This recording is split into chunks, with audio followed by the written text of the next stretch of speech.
This is how my story begins. My Uncle Ben and Aunt May raised me like a son. They never had much money though. I thought my powers could help make up for that. The last time I saw Uncle Ben alive, we argued. I took out my frustration in the ring. Poor Bonesaw never even saw me coming. Come on, Mr. Nice Guy! The fight promoter cheated me, so I didn't think it was my problem when he got robbed. Somebody! Stop him! 12 Henry, call back on that 187 in connection with the carjacking at the 42nd Street Library. 10-4. Suspect is believed to be a member of the Skulls gang. Proceed with caution. Ahoy hoy YouTube, my name is Brandon. I am the host of TYT Gaming, or TBS if you're watching my personal channel, and this is the 6th edition of Throwback Thursday, where I take you on a collectible nostalgia trip of my personal game collection and give a small retrospective look at any game of my choosing. If you have any suggestions for a future Throwback Thursday, by the way, my Twitter and channel are in the description below. You can reach me there. If you remember all the way back to my very first edition of Throwback Thursday, I did Spider-Man 2000 for the PS1 and N64, and the link is below if you want to watch that.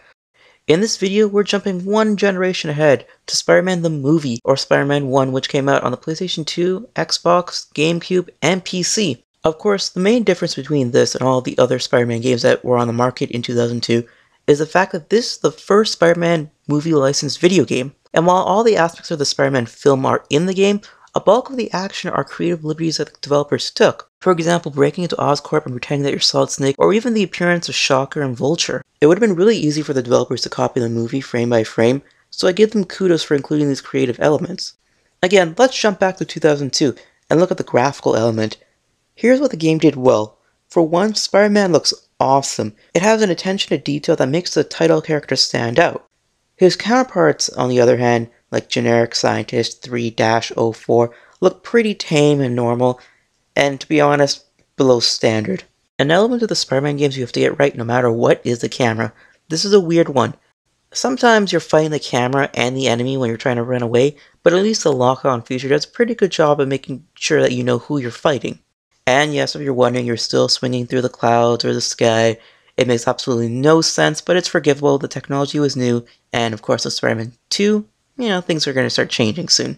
For any Call of Duty fans watching this video, the developer of this game, Treyarch, are actually developing Call of Duty Black Ops 2 right now.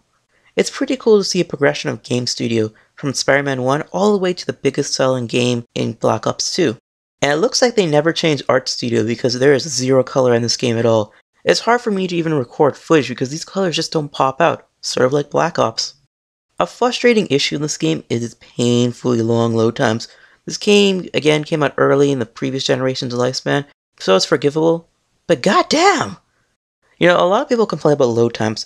This game might have some of the worst load times of all time, and it's not only the speed of the load times, but it's the amount of load screens that you see. It's all just bogging you down. You want to get right into the Spider-Man action experience, damn it.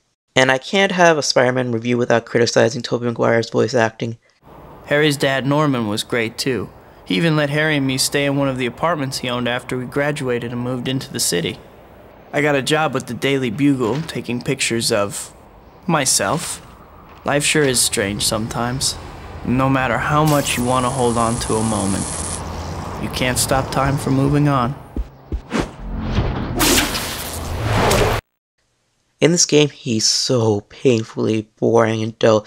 It feels like he's there just to pick up a check and go home, especially compared to all the other Spider-Man voiceovers, from Spider-Man 2000 to Spider-Man Enter the Electro. Those are really good Spider-Man passionate voiceovers. And now for my personal segment of the video. This is actually the first game I ever played on PlayStation 2. I got it for my birthday and I must have played this game every day for months. The stealth mission is amazing if you play it right, which means you just screw up as much as possible.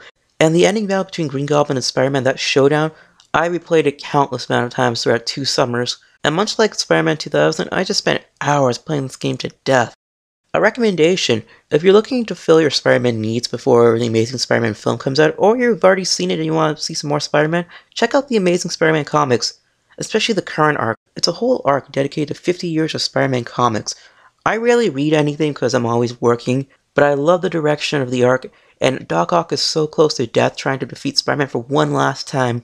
To summarize if you should go out and play this game or not, this game has really aged. You can probably see it right now. Unlike Spider-Man 2000 where you can just play that game for the story alone, you can't really do that for this game. It doesn't really offer you anything brand new or groundbreaking in terms of gameplay or story.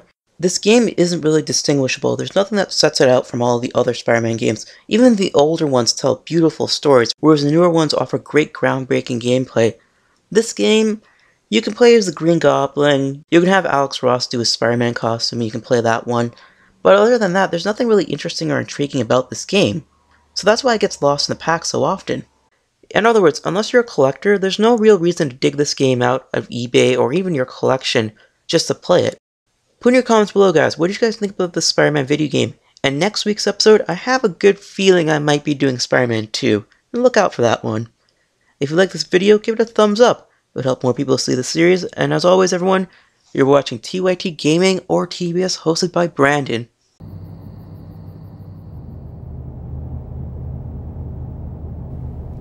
Spider-Man. Spider-Man? Well, well, well. What a tangled web we weave.